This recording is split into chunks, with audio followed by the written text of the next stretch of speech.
نحن بالإسلام كنا خير معشر، وحكمنا باسمه كسرى وقيصر، وزرعنا العدل في الدنيا فأثمر، ونشرنا في الورى الله أكبر. فاسألوا إن كنتم لا تعلمون، مسلمون. أسأل الله جل وعلا أن يبلغني وإياكم رمضان، وأن يعيننا فيه على الصيام والقيام وطاعة الرحمن، وأن يرحم كل نفس ما أدركت رمضان. اللهم واشف كل مريض يا أرحم الراحمين.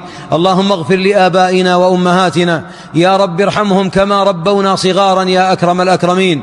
يا رب من كان من آبائنا وأمهاتنا حيا ألبسه لباس العافية واختم له بلا إله إلا الله، ومن كان مريضا فاغنه بالعافية عن خلقك، ومن كان قد مات اللهم أنزل على قبره فسحة ونورا وسعة وسرورا، واجعله في قبره مطمئنا مسرورا يا أكرم الأكرمين، واجمعنا بهم في جنات النعيم. أسأل الله أن يختم بالسعادة آجالنا، وأن يجعل خير الأعمال أواخرها، وخير الأيام يوم أن نلقاه. إن أفضل أيامكم عند الله يوم الجمعة، فيه خلق آدم، وفيه نفخ فيه، وفيه كذلك وفاته، وفيها ساعة لا يوافقها عبد مسلم يسأل الله شيئا إلا أعطاه ما لم يسأل حراما.